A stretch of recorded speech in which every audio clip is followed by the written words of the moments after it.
अब बात करते हैं गुजरात चुनाव में सियाराम की एंट्री की। जी हां, राहुल गांधी ने मध्य प्रदेश में रहकर एक ऐसा बयान दिया जिस पर सियासी घमासान जारी है। राहुल गांधी ने कहा कि बीजेपी ने सीता को भुला दिया है और जय सियाराम का नारा उन्होंने मंच से दिया। तो वहीं दूसरी तरफ अब बीजेपी के तमाम नेता राहुल गांधी पर हमलावर हो गए हैं। बीजेपी के फायर ब्रांड नेता गिरिराज सिंह ने राहुल गांधी पर इस बयान को लेकर हमला किया और कहा कि राहुल गांधी को भारत की संस्कृति, भारत की आस्था समझने के लिए अभी बहुत वक्त लगेगा। उन्हें 4 जन्म लेने पड़ेंगे अगर भारत की संस्कृति को उन्हें समझना है, पढ़ना है। गिरिराज सिंह ने कहा कि वो काली, दुर्गा और लक्ष्मी के उपासक हैं, उन्हें नसीहत ना दें। हमें ज्ञान न दें भारत के संस्कृति को 4 जन्म लगेगा पढ़ने में। जो मुगलों से डर गया वही आज मुसलमान बना हुआ। हम तो काली, दुर्गा, सरस्वती, लक्ष्मी, हम उनके उपासक हैं, इसलिए हमें कोई नसीहत ना दे।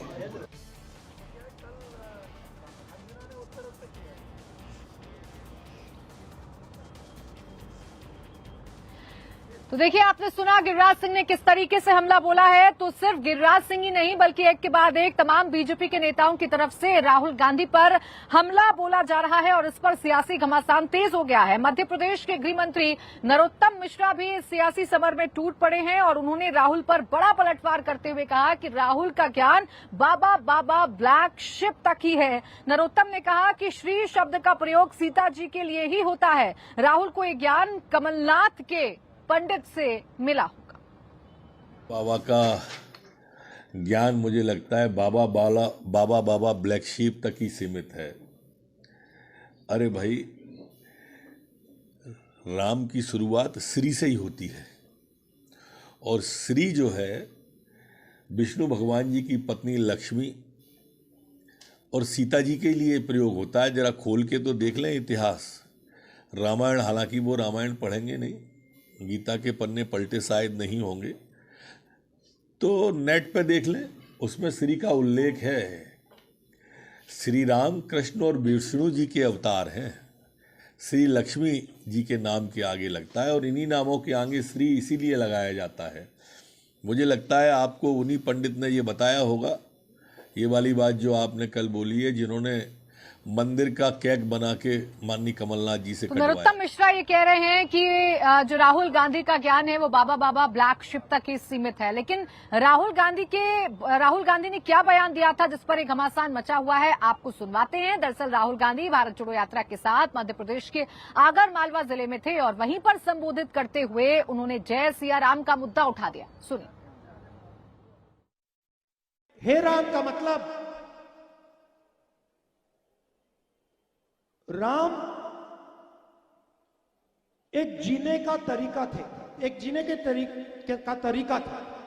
सुनो, डिस्टर्ब मत करो। एक नारा हे राम मतलब जिस प्रकार से भगवान राम ने अपनी जिंदगी जी, जो उन्होंने तपस्या किया, जो उन्होंने समाज के लिए काम किया, जो उन्होंने प्यार फैलाया, भाईचारा फैलाया, वैसे ही अपनी जिंदगी जीना। दूसरा नारा जय सियाराम, जय सियाराम।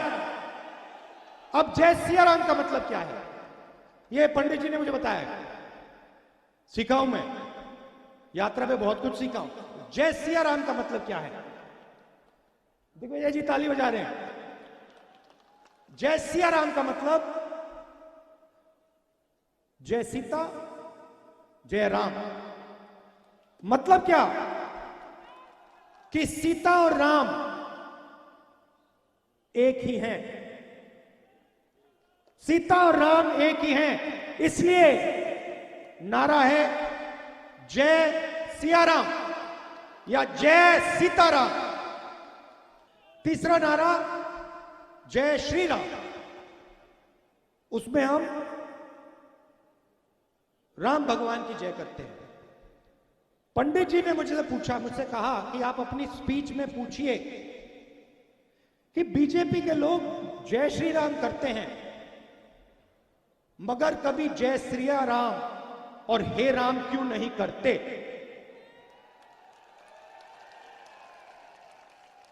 मुझे बहुत अच्छा लगा, बहुत गहरी बात बोली, क्योंकि वो सबसे पहले आरएसएस के लोग, बीजेपी के लोग, क्योंकि वो सबसे पहले जिस भावना से राम ने अपनी जिंदगी जी, उस भावना से अपनी जिंदगी नहीं जीते हैं। तो आपने सुना, राहुल गांधी ने मालवा में जय सिया राम और हे राम पर अपना ज्ञान बताया। उन्होंने बताया कि बीजेपी जय सिया राम नहीं बोलती है और इसके जरिए राहुल गांधी ने एक तरफ हिंदुत्व को साधने की कोशिश की तो महिला वोटर्स को भी साधने की कोशिश की है। अपने बयान में जिस बाबा का जिक्र राहुल गांधी कर रहे थे, कंप्यूटर बाबा से उनको ज्ञान मिला है, ये बताते हुए नजर आ रहे थे। उनसे बात की हमारे सहयोगी ने, आप सुनिए कंप्यूटर बाबा को।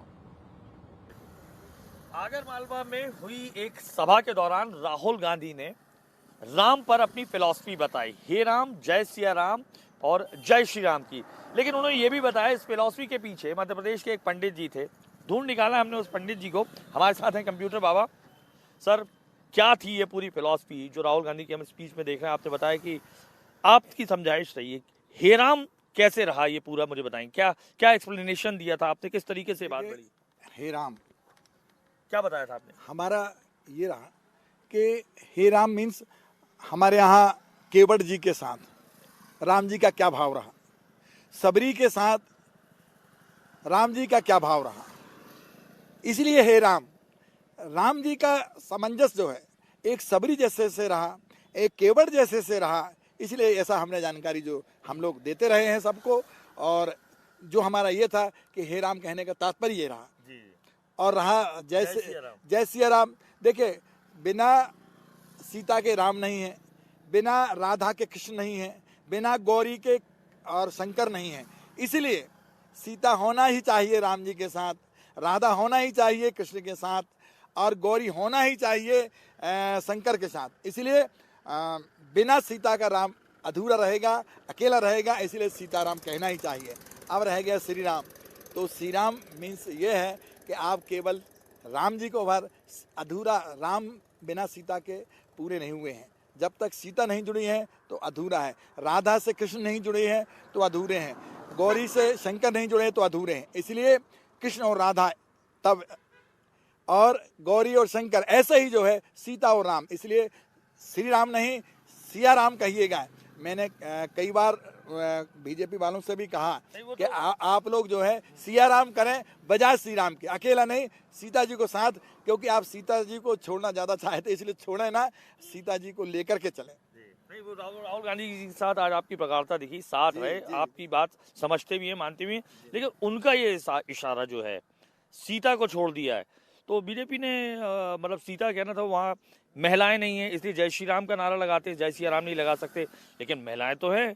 निर्मला सीतारमण जी को हम देखते हैं, स्मृति ईरानी को देखते हैं, तो नहीं, ये इशारा कहाँ है राहुल गांधी का कि सीता को छोड़ दिया है? ये भी आपने ज्ञान दिया होगा। नहीं, क्या है, महिलाओं को लेकर चले, तो महिलाएं मैं गिना तो दी आप नहीं, आप ठीक है, सब समझते हैं, जनता सब समझती है कि सीता को लेके चलें, राम जी को चाहिए, यदि राम का नाम लेना है तो सीता के साथ चलना पड़ेगा आपको, और सीता का नाम लेकर के राम का नाम पूरा होगा। इसलिए जनता समझती, यानी राहुल गांधी ने वही इशारा किया है। राहुल गांधी ने जो कहा वो जनता समझती है और आप भी समझते हैं। धन्यवाद। नहीं, लेकिन ये तो एक तरीके से आप लोग सीधे ही हमला कर देते हैं, ये रावण कह दिया अभी आपके यहाँ। रावण भी ऐसा नहीं है, देखिए मैं फिर कह रहा हूँ, वो रावण नहीं, अहंकारी, जो अहंकार भरा होता है उसे रावण कहा जाता है। रावण नहीं, मैं रावण नहीं कहना चाहता हूँ, मैं रावण नहीं कहता हूँ, पर अहंकार नहीं होना चाहिए। यदि कोई अहंकार करता है तो रावण स्वरूप रहता है। धन्यवाद। ये थे हमारे साथ कंप्यूटर बाबा, जिन्होंने साफ तौर पर कहा कि किस परिप्रेक्ष्य में कहा गया है, राहुल गांधी ने किस परिप्रेक्ष्य में कहा है कि सीता को साथ नहीं रखते हैं जनता सब। तो आपने सुना कंप्यूटर बाबा ने क्या कहा, और फिर आपने ये भी सुना था इससे पहले कि राहुल गांधी ने जय सिया राम पर क्या बयान दिया और इसके बाद उन पर कितने पलटवार किए जा रहे हैं। गुजरात में पहले फेज का चुनाव हो चुका है, वोटिंग हो चुकी है और अब नजर बची है दूसरे फेज के चुनाव पर, यानी वोटिंग को लेकर। और इसके लिए जो तमाम दिग्गज हैं वो अब चुनावी मैदान में हैं और धुआंधार प्रचार प्रसार किया जा रहा है। लेकिन इन सब के बीच क्या है 150 प्लस सीट जीतने का बीजेपी का फॉर्मूला, क्योंकि बीजेपी दावा कर रही है कि इस बार रिकॉर्ड सीटों के साथ वो बहुमत में आएगी और 27 साल से चला आ रहा उसका जो ये सत्ता का वादा है वो पूरा एक बार फिर से बीजेपी करेगी और 27 साल बाद भी वो सत्ता में काबिज हो जाएगी। इन तमाम मुद्दों पर बात करने के लिए हमारे साथ बेहद खास मेहमान साबरमती रिवर फ्रंट से जुड़ रहे हैं। हमारे साथ हैं राज्य के गृह मंत्री हर्ष संघवी जी। बहुत स्वागत है आपका इंडिया टीवी पर। हर्ष संघवी जी, सबसे पहला सवाल तो यही है, अब पहले फेज का मतदान हो चुका है, यानी आप समझिए कि आपका आखिरी जो आधा चुनाव है वो निपट चुका है। कितने आश्वस्त आप नजर आ रहे हैं वोटिंग को देखकर, वोटिंग परसेंटेज को देखकर, क्योंकि कम हुई है इस बार वोटिंग? देखिए, ये सत्ता का नहीं, संबंधों का चुनाव है। 27 साल से चल रहा ये संबंध एक ऐतिहासिक चुनाव के मोड़ में आगे बढ़ रहा है। पहले फेज के चुनाव के बाद ये और स्पष्ट हो गया है कि भारतीय जनता पार्टी और गुजरात की जनता साथ में मिलकर ये रिश्ते को आगे बढ़ा रही है और ये रिश्ते को ऐतिहासिक मोड़ पे आगे बढ़ाने के लिए गुजरात की जनता तैयार हो चुकी है। कहीं ना कहीं हमने देखा कि पहले फेज के चुनाव में विपक्षी पार्टियों के कार्यकर्ताओं में काफी मायूसी छाई थी। कार्यकर्ता उनके एकदम जमीन पे कहीं दिख नहीं रहे थे और उसके कारण कहीं ना कहीं कांग्रेसी ट्रेडिशनल जो वोटर्स हैं वो एरियाज में वोटिंग बहुत कम हुई। उसको अगर आगे बढ़ा के आप देखोगे तो जिस प्रकार से चालू वोटिंग में कांग्रेस के उम्मीदवार हो, आम आदमी पार्टी के उम्मीदवार हो, हालांकि एक बाजू वो लोग सीटों का दावा करते हैं और एक बाजू चालू चुनाव में, अभी तो वोटिंग चालू होने के 2 ही घंटे हुए हैं, उसमें वो लोग ईवीएम मशीन पे ठोकना चालू कर लिया। ईवीएम मशीन के बाद वोटिंग धीरे करवाई जा रही है, इस प्रकार के आरोप लगाने चालू हो गए और शाम होते ही हम सब सीट जीत रहे, उस प्रकार के वादे, उस प्रकार की उनकी बातें लोगों के सामने आई। ये सभी बातों के बीच का अंतर, आप बहुत समझदार पत्रकार हो और आप उसका अंतर और समझ, आप इससे लोगों को स्पष्ट तौर से ये ध्यान में आ गया है कि भारतीय जनता पार्टी और गुजरात की जनता का ये संबंध बरकरार रहेगा और अविरत रीत से ये संबंध आगे बढ़ता जाएगा। नहीं, देखिए, ये जो वोटिंग परसेंटेज का सवाल है ये इसलिए हर्ष जी पूछा जा रहा है क्योंकि 2012 में आप बहुमत में आए, आपने सरकार बनाई। 2017 का जो चुनाव था उसमें बहुत सारे मुद्दे थे और जो वोटिंग परसेंटेज थी वो 2012 की तुलना में कम हुई थी, आपकी सीटें घटी थी, आप नर्वस 90 पर आ गए थे, 99 आपकी सीटें थी। इस बार जो पहले फेज का चुनाव है उसमें 5% अगर 2017 से तुलना करें तो 5% वोटिंग परसेंटेज कम रहा है। लगता है आपको कि जितनी उम्मीद आप कर रहे थे, जितना दावा कर रहे थे, उससे कम सीटें आपकी आएंगी या बम्पर सीटें आएंगी?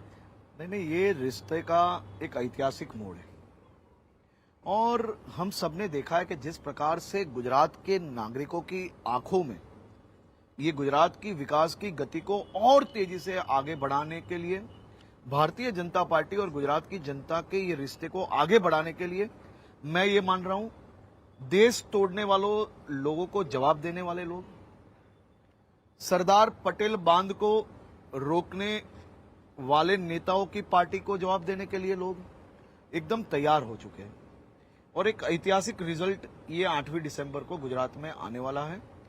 मैं ये मान रहा हूं कि गुजरात की जनता गुजरात के हित में ऐतिहासिक रिजल्ट के साथ 2022 से 2027 में गुजरात के विकास को आगे बढ़ाने के लिए आगे निकल चुकी है। गुजरात चुनाव में तमाम मुद्दे हावी रहे, लेकिन जैसे ही पहले फेज की वोटिंग होनी थी उससे पहले रामलीला की एंट्री हो गई, रावण शब्द का इस्तेमाल हुआ और अब राहुल गांधी जी ने तो जय सिया राम का नारा देकर आप पर करारा हमला बोला है। तो सबसे पहले जो राहुल गांधी ने कल बोला वो मध्य प्रदेश में थे, भारत जोड़ो यात्रा उनकी गुजरात में तो नहीं आई, लेकिन मध्य प्रदेश में उन्होंने निशाना साधा बीजेपी पर कि आप जय श्री राम बोलते हैं, हे राम और जय सिया राम बोलने में आपको आपत्ति क्या है? आप सीता को राम के साथ क्यों नहीं जोड़कर देख पाते हैं?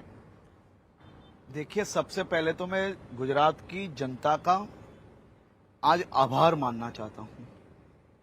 जिस राहुल गांधी जी को राम भगवान राम के अस्तित्व के बारे में कई बार उन्होंने शक पैदा किया, वो राहुल गांधी को जय श्री राम, सीताराम, राम सीता की बात कल करनी पड़ी, उसके लिए मैं गुजरात की जनता का आभार मानता हूं। गुजरात की जनता की ये ताकत है।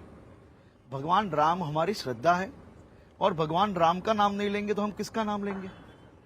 भगवान राम का नाम लेते लेते हम बड़े हुए हैं, ये हमारी श्रद्धा है और हम जिसको जिस पे श्रद्धा होती है उसका नाम वो लेते हैं। कल राहुल गांधी को भी गुजरात की जनता के पावर के सामने भगवान राम का नाम बोलना पड़ा, उसके लिए मैं गुजरात की जनता का आभार मानता हूं।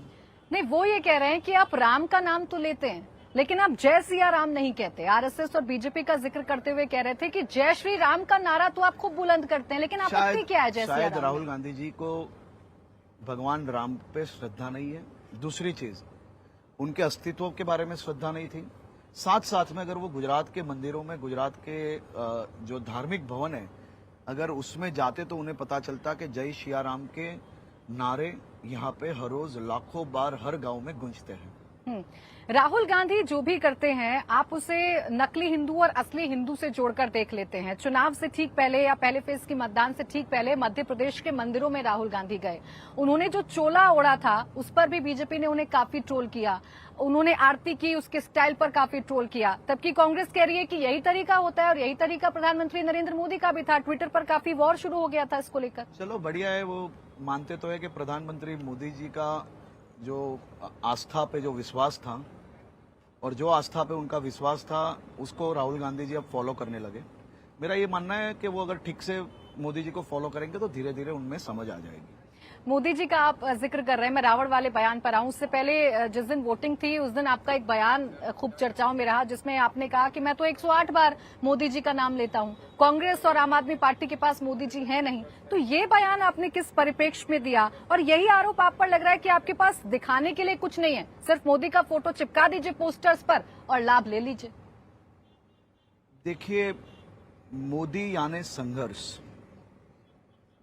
मोदी जी यानी साहस, मोदी जी यानी विकास, और ये विकास की धरती गुजरात पे मोदी जी का जन्म हुआ है। मोदी जी का गुजरात के हर एक नागरिकों के साथ एक दिल का संबंध है। आज कश्मीर से लेकर कन्याकुमारी के हर एक गांव में मोदी मोदी के नारे गूंजते हैं। मैं भारतीय जनता पार्टी का कार्यकर्ता हूं, मोदी जी हमारे नेता हैं, तो मैं मोदी जी का नाम नहीं तो किसका नाम लूंगा? चुनाव में नहीं, हम लोग तो हर रोज मोदी जी का नाम लेते हैं। मोदी जी ने जिस प्रकार से गुजरात के कोने कोने में कानून व्यवस्थाओं की बात हो, किसानों की समृद्धि की बात हो, युवाओं के लिए रोजगारी की बात हो, महिलाओं की सुरक्षा की बात हो, घर में बिजली की बात हो, घर में गैस की बोतल की बात हो, या फिर बच्चों की पढ़ाई की बात हो, या गांव में बिजली पहुंचाने से लेकर रोड बनाने तक की बात हो, गुजरात से लेकर देश भर के गांव में मोदी जी ने ये विकास के कार्य किए हैं। तो मोदी जी का नाम तो देश के हर एक गांव में लिया जा रहा है। आजकल तो आपने देखा होगा कि विदेश की धरती पे भी चुनाव में मोदी मोदी के नारे लगते हैं। यूएस में भी हमने देखा है, यूके के इलेक्शन में भी देखा है, न्यूजीलैंड ऑस्ट्रेलिया के इलेक्शन में भी देखा है। तो ये तो भारत की धरती है, मोदी जी की खुद की धरती है। मैं मोदी जी का नाम लेता हूं और मेरे जैसे हजारों लाखों कार्यकर्ता, विकास यानी मोदी जी और मोदी जी यानी विकास, तो मोदी जी का नाम लेते हैं, हर रोज लेते हैं। 1008 बार लेता हूं। 1008 बार अगर आप मोदी जी का नाम लेते हैं तो आपके विरोधी भी मोदी जी का नाम लेते हैं। यही जिक्र मल्लिकार्जुन खड़गे कर रहे थे अपने उस प्रेस कॉन्फ्रेंस में और बता रहे थे कि हर जगह आप मोदी मोदी मोदी का चेहरा चिपका देते हैं और रावण से तुलना कर बैठे। मैं आपकी चैनल के माध्यम से उनको एक सच बात बताना चाहता हूं। अगर आप सच्चे मन से, सच्चे श्रद्धा से अगर उनका नाम लोगे ना, तो जरूर से आपकी नकारात्मकता बदल के सकारात्मकता के तौर आप आगे बढ़ जाओगे। अब आपकी रैलियों के या प्रधानमंत्री नरेंद्र मोदी की भी रैली को मैं देख रही हूं, तो जो मुख्य प्रचारक हैं या मुख्य मुद्दा है, खड़गे जी बन गए हैं। उन्होंने एक बयान दिया, तुलना कर रहे थे रावण के 100 सिरों से प्रधानमंत्री नरेंद्र मोदी की। वजह थी हर चुनाव में उनका चेहरा चमकाने की। उस बयान पर आपको लग रहा है कि कांग्रेस सेल्फ गोल कर गई और आपको एक मौका मिल गया, एक इजी आपको रास्ता मिल गया चुनाव में जीतने का? देखिए, मुझे बहुत दुख हो रहा है कि मेरे देश की सबसे पुरानी पार्टी के राष्ट्रीय अध्यक्ष मल्लिकार्जुन खड़गे जी को उनकी ही पार्टी के नेता राहुल गांधी जी राष्ट्रीय अध्यक्ष नहीं मानते। अभी वो उनके साथ खाना नहीं खाएंगे, वो उनके साथ बैठ के चाय नहीं पिएंगे, तो उस दर्द की दवाई भारतीय जनता पार्टी थोड़ी ना ढूंढेगी। ये बोखलाट वो गुजरात की धरती पे आके भारतीय जनता पार्टी पे निकालेंगे, तो मेरे ख्याल से ये सही नहीं है। वो उनकी पार्टी का इंटरनल मामला है और कई सही तौर पे कांग्रेस देश भर में समाप्त होते जा रही है। उसके कारण से मल्लिकार्जुन खड़गे जी कहीं ना कहीं ये बौखलाहट में कई इस प्रकार के बयान देते आए हैं। आप इसे बौखलाहट कह रहे हैं, कांग्रेस कह रही है कि हम तो बात कर रहे थे बेरोजगारी की, हम तो बात कर रहे हैं जो बुराई रूपी रावण है गुजरात में उसकी, लेकिन बीजेपी को मुद्दा मिल गया और आप देखिए अब हर रैली में सिर्फ रावण रावण रावण का जिक्र हो रहा है। मुद्दे गौड़ हो गए और सीधा फायदा आपको पहुंचेगा। देखिए, आप मुझे ये बताइए कि ये बात सबसे पहले किसने इस बात का जिक्र किया? मल्लिकार्जुन खड़गे जी कांग्रेस के राष्ट्रीय अध्यक्ष हैं। वो बता ले कि मैं खाली राहुल गांधी जी द्वारा रखा हुआ एक व्यक्ति हूं, मैं राष्ट्रीय अध्यक्ष नहीं हूं, तो हम उसकी बात नहीं करेंगे। जब वो कुछ आरोप लगा रहे हैं तो आरोप का जवाब देना ये तो हमारी जिम्मेदारी है। अब देखिए, सेकंड फेज की वोटिंग के लिए जो सारे दिग्गज हैं वो अहमदाबाद की तरफ रुक कर गए हैं। असदुद्दीन ओवैसी जब जमालपुर में जनसभा को करने आए तो गो बैक ओवैसी के नारे लगे। आरोप ये है कि वो आपकी बी टीम है और बी टीम का चेहरा सब देख रहे हैं और इसी वजह से अब उनको कोई पसंद नहीं कर रहा है यहाँ पर, क्योंकि जान गए हैं कि वो सिर्फ वोटों को काटने के लिए आए, आपको फायदा पहुंचाने के लिए आए। देखिए, ओवैसी और हमारे विचार कभी एक नहीं हो सकते, ये बड़ी स्पष्ट बात है। ओवैसी जी मात्र एक समाज की राजनीति करते हैं और हम सभी समाज को साथ में लेके गुजरात के विकास की, देश के विकास की बात करते हैं। हम मात्र वोट की राजनीति करने वाले लोग नहीं हैं। मोदी जी ने ये गुजरात राज्य के लिए 2002 से एक बहुत ही बड़ा संघर्ष और साहस किया है, जिसमें गुजरात के हर एक नागरिक उनके संघर्ष और साहस में साथ में जुड़े हैं। और ये साहस और संघर्ष की यात्रा बिल्कुल स्पष्ट तौर पे गुजरात के कोने कोने में कमल खिलाने के लिए आगे बढ़ चुकी है। इसमें ओवैसी जी और हमारी टीम कभी एक नहीं हो सकती है, लेकिन कहीं ना कहीं कांग्रेस और ओवैसी साथ में मिलकर जिस प्रकार के प्लान से बयानबाजी करते हैं वो हम सब बिल्कुल ठीक तरीके से जानते हैं कि वो टीम बी किसकी है। ओवैसी जी का चूंकि जिक्र हो रहा है तो कल की उनकी सभा का जिक्र मैं इसलिए बार बार कर रही हूँ। एक तरफ गो बैक ओवैसी के नारे लगे, लेकिन जब वो मंच पर पहुंचे और लोगों के बीच में आए तो बहुत भावुक हो गए ओवैसी जी, रोने लगे। बिल्किस बानो का जिक्र कर रहे थे और बता रहे थे कि ये जो सरकार यानी आपकी जो सरकार है उसने कितनी ज्यादतियां की हैं जिसकी वजह से उनके आंसू तक कल आ गए। देखिए, ओवैसी जी के आंसू तो हम सब अच्छी तरह से जानते हैं और वो केस अभी सुप्रीम कोर्ट में पेंडिंग है, केस चल रहा है। अभी सब जुडिशियल मैटर के कारण होम मिनिस्टर होने के तौर पे मैं इस पे अभी कुछ बोल नहीं पाऊंगा, लेकिन सुप्रीम कोर्ट से जैसे ही इसका क्लियरेंस आ जाता है मैं आपको जरूर से बताऊंगा। सबसे पहले सुप्रीम कोर्ट ने इस विषय में एक कमेटी के द्वारा इसका जांच हो और जांच होकर इस पे क्या करना चाहिए उसके लिए सुप्रीम कोर्ट ने इसका रिव्यू करने के लिए बोला था, तब राज्य सरकार ने उसका रिव्यू किया है और फिर से सुप्रीम कोर्ट के अंदर अभी ये पेंडिंग है।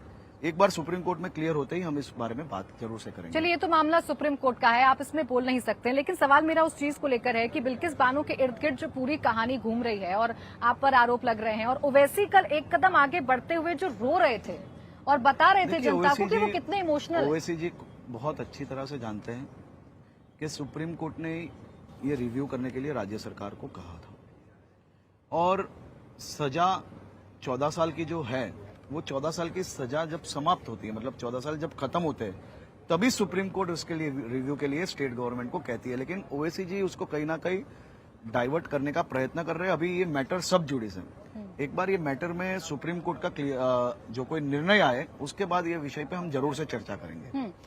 मीम पर चर्चा कर ली, कांग्रेस पर चर्चा कर ली, आम आदमी पार्टी, क्योंकि अभी जो वोटिंग परसेंटेज रहा उसमें जैसा हमने शुरुआत में जिक्र किया था कि आपकी वोटिंग परसेंटेज इस बार जो हुई है, जिस तरीके से लोग इमेजिन कर रहे थे कि बम्पर वोटिंग होगी, कम हुई है। आपको लग रहा है कि इसका फायदा आम आदमी पार्टी को भी पहुंच सकता है, क्योंकि वो बहुत आश्वस्त है, खासकर उन इलाकों में जहां से आप भी आते हैं?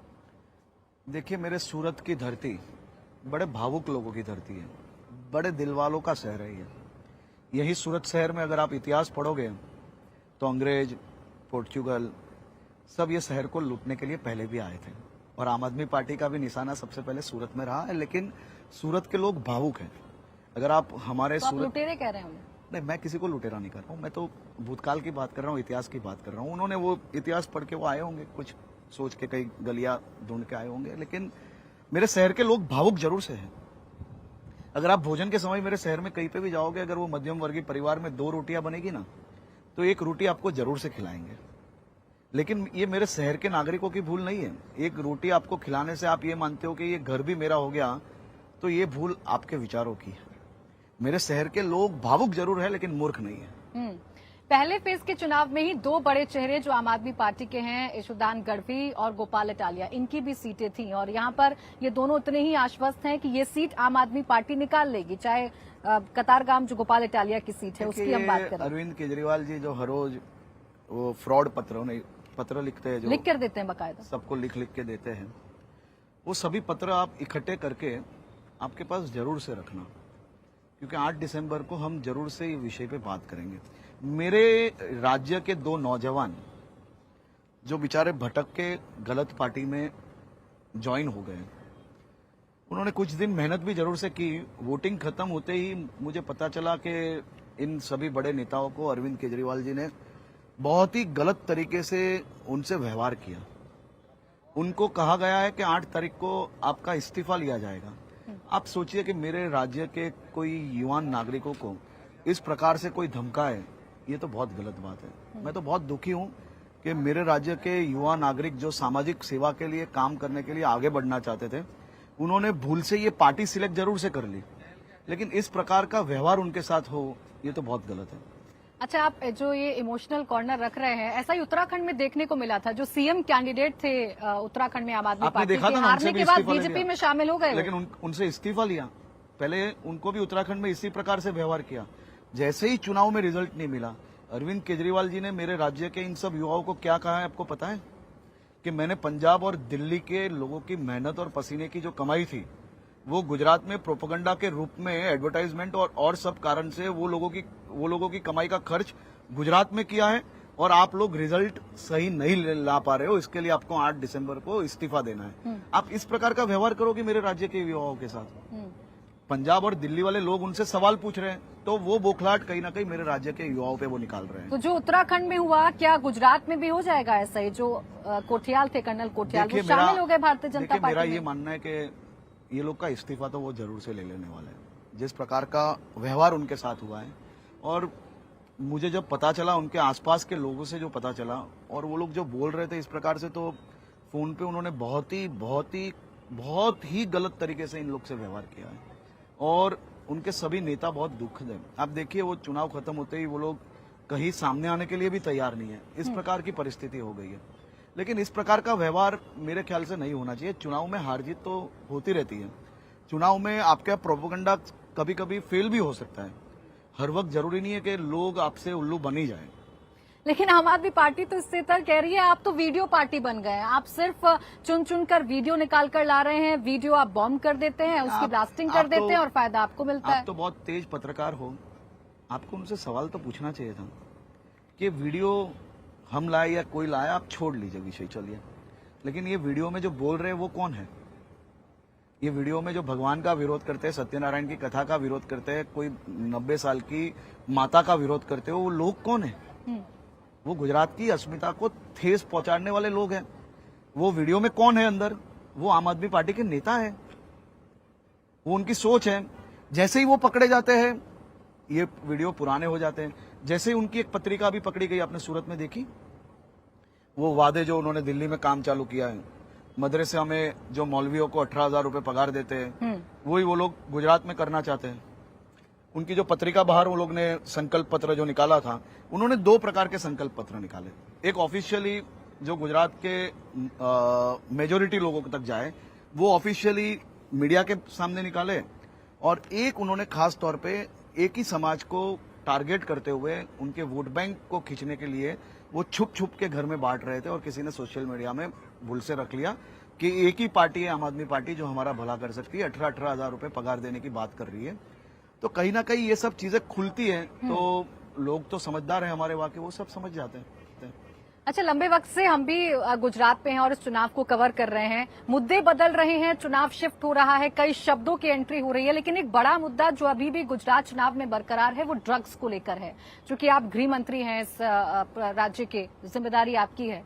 उस ड्रग्स जो पकड़ी गई उस पर विपक्ष ये कहता है कि ये सिर्फ और सिर्फ आपका प्रोपेगेंडा है, आपने दिखा दिया कि ये ड्रग्स पकड़ी गई, लेकिन अभी भी इस राज्य के जो युवा हैं वो ड्रग्स की चपेट में आ रहे हैं, नशे की लत की तरफ वो जा रहे हैं और आप सिर्फ ढोंग कर रहे हैं और कुछ नहीं। देखिए, हम सब जानते हैं कि ये देश का ड्रग्स का कैपिटल राज्य कौन सा राज्य है और वहां किसकी सरकार है, और वो लोग मेरी ये गुजरात की धरती को बदनाम करने का हर राजनीतिक सभा में प्रयत्न करते हैं। हम आज साबरमती के किनारे में हैं। पूज्य बापू की ये धरती है, पूज्य बापू का ये किनारा कहा जाता है, यहाँ पे ही गांधी आश्रम यही किनारे पे है। और आज मैं साबरमती के किनारे से आपको कहना चाहता हूं कि आप एक ही चीज खाली बताइए मुझे कि ड्रग्स पकड़ना पाप है या ये समाज के प्रति सबसे बड़ी जिम्मेदारी है। पकड़े जाने चाहिए। तो हम पकड़ रहे हैं, तो आप मुझे ये बताइए कि हम ये साहस का काम कर रहे हैं या कुछ गलत कर रहे हैं। बताइए उनको बोलिए आज शाम को भगवंत मान जी यहाँ पे ही होंगे, उनको बोलिए शाम को यही साबरमती के तट पे आंकड़े लेके आए कि उन्होंने पंजाब में क्या किया है आज तक। चुनौती भगवंत मान को, भगवंत मान को नहीं, मैं तो ये बोलना चाह रहा हूँ कि हमें सबको साथ में मिलकर ड्रग्स जैसे विषय में राजनीति नहीं करनी चाहिए। ये देश के प्रधानमंत्री मोदी जी और देश के गृह मंत्री अमित शाह जी हर मुख्यमंत्री, होम मिनिस्टर और डीजी कॉन्फ्रेंस में ड्रग्स पकड़ने के लिए केंद्र सरकार की हर मुमकिन प्रयास किस प्रकार से एजेंसीज द्वारा किए जाएंगे उसके लिए हमेशा हर राज्य पे दबाव बना रही है। आप पंजाब में ये काम नहीं कर रहे हो तो ये आपका पाप है। पंजाब की जेलों से ये ड्रग्स के कारोबार चल रहे हैं। हमने 3 ऐसे बड़े रैकेट पकड़े हैं, हमने पंजाब पुलिस को इसकी जांच की है। हमने क्या मात्र गुजरात से ये ड्रग्स पकड़ा है? हमने कलकत्ता के पोर्ट से भी ये ड्रग्स पकड़ा है, हमने मुंबई से भी ये ड्रग्स पकड़ा है, हमने दिल्ली क्राइम ब्रांच के साथ में मिलकर भी ड्रग्स पकड़ा है। उत्तराखंड, उत्तर प्रदेश और पंजाब की जेलों से चल रहा सबसे बड़ा ये कारोबार और ये रैकेट पंजाब पुलिस को हमने दिया है। लेकिन कहीं ना कहीं मैंने आपको बताया कि ड्रग्स जैसे विषय में भी ये लोग राजनीति कर रहे हैं। मेरे और आपके जैसे ये देश के युवा नागरिकों को इस प्रकार की राजनीति में नहीं जुड़ना चाहिए। मुझे ऐसा लग रहा है कि सभी सरकारों को अपनी जिम्मेदारी का अंदाजा होना चाहिए और उन्हें हिसाब के साथ आना चाहिए कि गुजरात ने इतना ड्रग्स पकड़ा तो हमारी फेलियर कहाँ है कि हम नहीं पकड़ पाए। पंजाब के लोग उनको सवाल पूछते हैं। आप पूछिए भगवंत मान जी आजकल पंजाब क्यों नहीं जाते हैं? पंजाब की गलियों में खून खराबा और ड्रग्स के अलावा चल नहीं रहा है कुछ। मेरी पंजाब की माताओं पे, ये देश की सुरक्षा में सबसे ज्यादा युवा पंजाब से लगते हैं। पंजाब के युवा देश की सुरक्षा के लिए सेना में भर्ती होते हैं और उनकी माताओं पे 2 दिन पहले ही उनका हक मांगने जब वो गए, किस प्रकार की लाठीचार्ज की गई, किस प्रकार का दमन किया गया। एक बाजू सैनिकों की माताओं पे इस प्रकार का हुआ, किसानों की माताओं पे इस प्रकार का दमन हुआ, दूसरी बाजू हर गलियों में खून खराबे हो रहे, तीसरी बाजू हर गलियों में ड्रग्स मिल रहे हैं। आप मुझे ये बताइए कि पंजाब की हालत में 1% भी सुधारा ये लोग ला पाए या बिगड़ा और लॉ एंड ऑर्डर? आप तो आंकड़े हर रोज पढ़ते हो, आप इनसे सवाल पूछिए। ये हर रोज चुनावी सभा में बड़ी बड़ी बातें करते हैं, ऐसे तो शाम को तो वो बात नहीं कर पाएंगे, लेकिन अगर वो बात करने के लिए तैयार हो तो मैं जरूर इस पे आंकड़े पे बात करने के लिए तैयार हूँ। तो देखिए हर्ष संघवी जी जो चुनौती दे रहे हैं आम आदमी पार्टी को भी कि पंजाब में जो स्थिति है उसके आंकड़ों पर अगर बहस करनी है तो वो शाम को ही बहस करने के लिए तैयार हैं आंकड़ों के साथ। जब हर्ष जी के नाम का जिक्र होता है तो ये भी कहा जाता है कि हर्ष संघवी आने वाले वक्त के भविष्य के अमित शाह साबित हो सकते हैं। देखिए, मैं एक बहुत सामान्य कार्यकर्ता हूं और ये कहीं ना कहीं मेरे जैसे कार्यकर्ताओं की दिशाहीन करने के लिए इस प्रकार के शब्द का उपयोग होता है। अमित भाई के साथ हम सबको काम करने का अवसर मिला है। ये हमारा सौभाग्य है कि मुझे उनके पास कई चीजें सीखने का अवसर मिला है। अमित भाई बनना ये संभव नहीं, असंभव बात है। उसके लिए बहुत साहस, बहुत संघर्ष करना पड़ता है और वो साहस और संघर्ष उन्होंने ये गुजरात की जनता के लिए, मोदी साहब के लिए पिछले 20 साल से वो करते आए हैं और कई चीजें उन्होंने फेस की है। आज आप जो गुजरात देख रहे हो उसके लिए संघर्ष और साहस के बाद हम लोग को तो तैयार चीजें मिली और उसको हम लोग आगे बढ़ा रहे हैं। तो वो जो इंस्टीट्यूट के वाइस चांसलर है और जहां मेरे जैसे हजारों लाखों स्टूडेंट हैं, उनमें से मैं एक विद्यार्थी हूं। तो कहीं ना कहीं आने वाले सालों तक मैं तो भगवान से यही प्रार्थना करता हूं कि उनके पास हमें इसी प्रकार से काम करने का अवसर मिले और हम उनके पास सीखते रहे काम करना। आपने चलिए बताया छोटे से कार्यकर्ता हैं, लेकिन यहाँ पर जो एनालिस्ट हैं वो आपके बारे में कुछ ऐसी बातें करते हैं। लेकिन अगर हम चुनाव पर वापस लौटें तो इन चुनावों में बीजेपी को अपनों के साथ भी फाइट करनी पड़ी, क्योंकि अभी भी हम जब कई सीटों पर जिक्र कर रहे थे पहले फेज की, तो बीजेपी की जो टफ फाइट थी वो कांग्रेस आम आदमी पार्टी या मीम से होने की बजाय अपने ही जो बागी हो गए, जो खड़े हो गए आपके सामने, उनसे आपकी फाइट नजर आई। ये कितना चैलेंजिंग रहा आपके लिए और ये कितना आपकी सीटों पर फर्क डालेगा? देखिए, भारतीय जनता पार्टी एक संयुक्त परिवार है, दुनिया का सबसे बड़ा जॉइंट फैमिली है। छोटे मोटे विषय चुनाव में कहीं ना कहीं मंदुक, इतनी बड़ी पार्टी, लाखों कार्यकर्ता होते हैं, वहां ऐसे विषय आते हैं। लेकिन जब गुजरात की जनता की हित की बात हो तब हमारा परिवार पूरा एक होके जनता की सेवा में आगे बढ़ता है। 8 दिसंबर को फिर से एक बार यही लोग जनता के हित में, गुजरात के हित में, गुजरात की सेवा के लिए आगे बढ़ेंगे। अच्छा, ये जिम्मेदारी तो आपको भी दी गई थी, क्योंकि आपके बारे में कहा गया कि आपके कंधों पर जिम्मेदारी है कि जितने लोग रूठ गए इस परिवार के, आपने कहा ज्वाइंट फैमिली है, और इस ज्वाइंट फैमिली में जितने लोग रूठे और परिवार से अलग जाने की कोशिश की, आप उन्हें मनाएंगे या आप उन्हें मना पाएंगे? कोशिश बहुत हद तक सफल नहीं हो पाई। देखिए, मीडिया को जो सुनना है वही सुनते हैं और जो बोलना है वही बोलते हैं।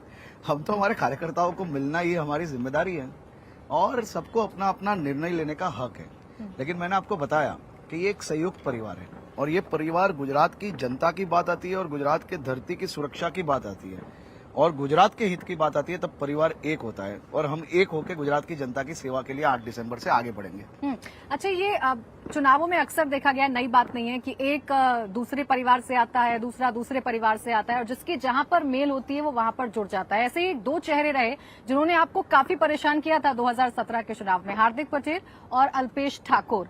आरोप कांग्रेस ही लगाती है आप पर कि जिन्होंने प्रधानमंत्री नरेंद्र मोदी को लेकर न जाने क्या क्या बोला, वो बीजेपी में आते ही उनकी विचारधारा कैसे पवित्र हो गई? आपको कैसे लगा कि वो अब बीजेपी के विचारधारा के हो गए और आप अपने साथ ले आए, जोरों शोरों से चुनाव भी लड़वाया? देखिए, राज्य के दोनों युवान नागरिक जिनको समाज में सेवा करने का एक सपना था, भूल से गलत पार्टी में चले गए, उनसे इन्फ्लुएंस्ड हुए और कहीं ना कहीं प्रोपेगेंडा के माध्यम से जिस प्रकार से उन पर दबाव बनाया गया, गुजरात तोड़ने वाली शक्तियों में उनकी शक्ति का उपयोग करने का प्रयास ये लोग ने जिस प्रकार से किया, और भगवान ने इन लोग को सद्बुद्धि दी और गुजरात की सेवा करने के लिए सही दिशा में वो लोग भारतीय जनता पार्टी के साथ जुड़े और मुझे विश्वास है कि भारतीय जनता पार्टी के विचारों के साथ आगे बढ़ के सब लोग गुजरात की जनता की सेवा करेंगे। लेकिन इन सब में आपके अपने तो पीछे छूट गए ना। कांग्रेस से जो लोग आए, आपने उन्हें टिकट दिया, उनका गर्मजोशी से स्वागत किया, लेकिन जो कार्यकर्ता, क्योंकि आप कहते हैं कैडर बेस्ड पार्टी है, आपकी कार्यकर्ता जमीन पर काम करते हैं, तो जो कार्यकर्ता 5 साल से काम कर रहा था और उसे उम्मीद थी कि आप उसे टिकट देंगे, उसे टिकट ना देकर ये भी तो आपने नाइंसाफी की अपने कार्यकर्ताओं के साथ। देखिए, भारतीय जनता पार्टी एक कैडर बेस्ड पार्टी है। यहाँ पे संगठन और इलेक्टोरल पॉलिटिक्स दोनों का एक बहुत ही बड़ा महत्व है। यहाँ पे कांग्रेस जैसा नहीं है कि 300 उपाध्यक्ष होंगे, 200 महासचिव होंगे।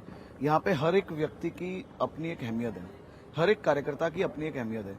यहाँ पे कार्यकर्ताओं को अलग अलग विषयों में पार्टी जिम्मेदारी देके उनका उपयोग जरूर से करती है, अलग अलग व्यवस्थाओं में। तो जो कार्यकर्ताओं को इलेक्टोरल पॉलिटिक्स में मतलब के कई चुनाव में डाला है, तो उसके अलावा भी जो कार्यकर्ता है वो संगठन में भी काम कर रहे हैं, दूसरे विषयों में भी साथ में मिलकर काम कर रहे हैं और सभी लोग साथ में मिलकर राज्य के हित में, राज्य की जनता की सेवा करने के लिए आगे बढ़ रहे हैं। देखिए, ये इस तरीके से आप जरूर कह रहे हैं, लेकिन आपकी पार्टी पर, आपके यहाँ पर जो सरकार है उस पर कई आरोप लगते हैं। एक आरोप ध्रुवीकरण का आप पर सबसे ज्यादा लगता है कि 27 साल से आप हैं, आपके पास बताने के लिए बहुत कुछ होना चाहिए, लेकिन इससे अतर आप सिर्फ पोलराइजेशन करते हैं। मुख्यमंत्री योगी आदित्यनाथ का यहाँ पर आना, असम के सीएम हेमंत बिस्वा शर्मा का यहाँ पर आना और जिस तरीके के बयान बिस्वा शर्मा ने दिए, उसके बाद कांग्रेस हमलावर हो गई आप पर कि ये आपका प्रोपेगेंडा है, आपको पता है कि आप जनता के बीच में कुछ नहीं दिखा पाएंगे, इसलिए आप हिंदू मुसलमान कर दीजिए। मैं आपसे विनती करता हूँ कि ये प्रोपेगेंडा किसका है, ये जांच होनी चाहिए। सबसे पहले मेरे देश की बेटी श्रद्धा के हत्या के विषय में ये राज्य के पर्टिकुलर कम्युनिटी के वोट बचाने के लिए अशोक गहलोत जी ने एक बयान दिया कि आफ्ताब को बदनाम किया जा रहा है, ये एक दुर्घटना थी। आप ये देश की बेटी हो, आपको मैं पूछना चाहता हूं कि श्रद्धा का हत्याकांड था या ये कोई दुर्घटना थी? हत्याकांड। हम सब जानते हैं। और किस प्रकार की हत्या, आप सोचिए 35 टुकड़े किए जाते हैं और वो आफ्ताब को कहीं ना कहीं लोगों का इमोशनल टच मिले, उसके लिए अशोक गहलोत जी ने एक प्रयास किया। मैंने तो मात्र ये कहा कि अशोक गहलोत जी को मत बचाने के लिए इतना ही शौक है और डूबती हुई कांग्रेस के एक ही कम्युनिटी के मत बचाने के लिए वो प्रयास करते हैं और श्रद्धा को न्याय दिलाने के बदले आफ्ताब को मदद कर रहे हैं। उससे अच्छा वो राजस्थान में उनका पुतला बना ले कहीं पे। और वो अशोक गहलोत जी के इस प्रकार के बयान पे हिमंता बिस्वा शर्मा जी जवाब नहीं देंगे तो और क्या करेंगे? उन्हें जवाब देना सही है, जवाब देना ही पड़ेगा। लेकिन तो ये सब शुरुआत कहां से हुई? शुरुआत हर वक्त कांग्रेस करती है और अगर उनका जवाब दो तो जवाब नहीं देने का, ये एक तरफी बात कैसे हो सकती है? हमें भी तो न्याय है, हम भी तो ये देश के नागरिक हैं, हम क्यों जवाब नहीं दे? आप कोई सवाल उठाओगे तो हमें जवाब नहीं देना, ये किस प्रकार की बात है? आप अकेले ही बोलोगे? लेकिन ये कहा गया ना कि दिल्ली का मुद्दा है, आप गुजरात चुनाव में स्थानीय मुद्दों पर दिल्ली का चर्चा नहीं मुद्दा करना चाहते। है, गुजरात का चुनाव है तो राजस्थान के मुख्यमंत्री को गुजरात की धरती पे से इस प्रकार का क्यों बात करनी पड़ी? आफ्ताब करके आफ्ताब पे ये हो रहा है, आफ्ताब के मतलब दमन हो रहा है, आफ्ताब श्रद्धा का मतलब ये दुर्घटना थी, इस प्रकार की बातें किसने की? राजस्थान के मुख्यमंत्री है, दिल्ली में हत्या हुई, गुजरात की धरती पे आके उनको क्यों ये सब बोलना पड़ा? ये वोट बचाने के चक्कर में बोले थे। वोट बचाने के चक्कर में वो भूल गए कि मेरे देश की लाखों बेटी ये चाहती है कि श्रद्धा के परिवार को न्याय मिले। मेरे देश की लाखों बेटी ये चाहती है कि इस प्रकार के हत्यारे को कड़ी से कड़ी सजा हो। वो हत्यारे को बचाने के लिए निकले थे। ये किस प्रकार की बात है? एक चर्चा आपके मैनिफेस्टो को लेकर भी हुई, जो ध्रुवीकरण की बात मैं कर रही हूं, उसे भी विपक्ष ने उठाया क्योंकि एंटी रेडिकलाइज सेल बनाने की बात आप लोगों ने कही है। और जो यूपी का मॉडल, जो यूपी में सफल हो गया, योगी बाबा बुलडोजर बाबा के नाम से प्रसिद्ध हो गए, वो मॉडल का जिक्र भी है कि आप अतिक्रमणकारियों को, दमनकारियों पर कार्रवाई करेंगे या जो माफिया है उन पर कार्रवाई पता करेंगे। चला आम आदमी पार्टी और कांग्रेस से उससे बहुत दुख हुआ है। ध्रुवीकरण के आरोप आप पर लगा दिए। ये ध्रुवीकरण है या क्या है, ये मुझे बताइए आप। सबसे पहले आप सोचिए कि मेरे राज्य के नागरिकों की मेहनत की कमाई, उससे बस खरीदी जाती है, उनकी व्यवस्थाओं के लिए और योजनाएं खड़ी की जाती हैं, उस पर कोई पथराव करे, मन चाहे तब आग लगा ले उस पर, तो ये लोग जो नागरिकों की व्यवस्था है उसको नुकसान पहुंचाने वालों को कांग्रेस क्या करना चाहते हैं? उनको बचाना चाहिए या उन पर कड़ी सजा होनी चाहिए? हम कहते हैं कि राज्य में जो कानून व्यवस्था तोड़ेंगे, कोई इस प्रकार की पथराव करेंगे तो उन पे कड़ी सजा होगी और उनसे जो जुर्माना है वो वसूल किया जाएगा। तो उससे कांग्रेस और आम आदमी पार्टी को क्या दुख है? राज्य का नुकसान हो रहा है, उसमें हर जगह पे उनको क्यों इतनी तकलीफ होती है? राज्य के नुकसान बचाने की जरूरत है। आप उन्हीं जगहों पर कार्रवाई करते हैं जहां पर एक विशेष वर्ग की आबादी है, आप उधर नहीं जाते जहां बहुसंख्यक लोग रहते हैं, वहां का अतिक्रमण आपको नजर नहीं आता। देखिए, मैं यही तकलीफ है आम आदमी पार्टी को और कांग्रेस को। मात्र वही जगह क्यों नजर आती है जहां एक ही समुदाय के लोग रहते हैं? आप उनको बोलिए कि ऑनलाइन सभी डेटा अवेलेबल है, राज्य के मार्गों पे, राज्य की सरकारी जगहों पे, कोई भी धर्म की चीज, अगर वो अवैध अतिक्रमण है तो उसको तोड़ा गया है। और भगवान कृष्ण की धरती बेट द्वारका पे इस प्रकार के अवैध मजारों को बचा के आम आदमी पार्टी और कांग्रेस क्या साबित करना चाहती है? बहुत दुख की बात है। कांग्रेस तो हालांकि इस पर खुलकर नहीं बोलती, लेकिन एआईएमआईएम की तरफ से बेट द्वारका का मुद्दा उठाया भी जाता है। कोर्ट जाने की कांग्रेस, बात आम भी वो आदमी करते पार्टी, हैं। एआईएमआईएम साथ में मिलकर ये मुद्दे नक्की करते हैं, आपको पता ही है अच्छी तरह से। ये अच्छा है, कांग्रेस से पूछो तो वो आपकी बी टीम बताते हैं, आपसे पूछो तो आप बी टीम बताते हैं, और एआईएमआईएम तो कांग्रेस को ही आपकी बी टीम बता रही है। तो आप समझ ही जाओगे सब कहाँ पे घूम रहा है। यहाँ पे आप पता लगाना, अंधेरा होते ही गुजरात तोड़ने वाले लोग कितने इकट्ठे होते हैं, पता लगाइए। अच्छा, राहुल गांधी जी का जब जब जिक्र होता है तो कांग्रेस ये बोलती है और ये आप लोगों पर आरोप लगते हैं कि इतना तो हम राहुल गांधी को याद नहीं करते। वो नहीं आए गुजरात चुनाव में, 2 दिन रैली की, चूंकि वो पहले आ चुके थे। कांग्रेस के 8 नहीं, वचन देखो, जिस पर हम काम करेंगे, आप क्यों इतना याद करते हैं राहुल उम्र के गांधी साथ साथ राहुल गांधी जी समझदार बने, ऐसी तो देश के सभी नागरिक प्रार्थना करते हैं। ये वक्त किसी ने अच्छी समझ दी होगी कि भाई गुजरात से दूर रहना ही हमारा फायदा है, क्योंकि कहीं ना कहीं गुजरात के लोग वापस हिसाब कर लेंगे। तो जैसे वैसे आप इतना चले हो देश में, ये भारत तोड़ो यात्रा अभी जो चल रही है, वो यात्रा में आपने जो झूठ बोले होंगे वो भी खुल जाएंगे भूल से, क्योंकि स्टेज पे उनको हर एक स्टेज पे आंकड़े उनके बदल जाते हैं। और राहुल गांधी की बात तो हम कैसे करेंगे? वो तो कभी आलू डालते हैं सोना निकल जाता है, वो कभी बंद माइक पे लाखों लोगों की सभा को संबोधित कर सकते हैं। तो राहुल गांधी जी की बात हम कभी करते ही नहीं और कर भी नहीं सकते, क्योंकि इतना बड़ा हमारा वो कद नहीं है कि हम राहुल गांधी जी के बारे में बात करें। अच्छा, आपकी पार्टी सबसे ज्यादा युवा की बात करती है और आप कितने उम्र में आप विधायक बन गए सब जानते हैं। आप एक युवा नेता हैं और जमीन पर काम करते हुए नजर आते हैं।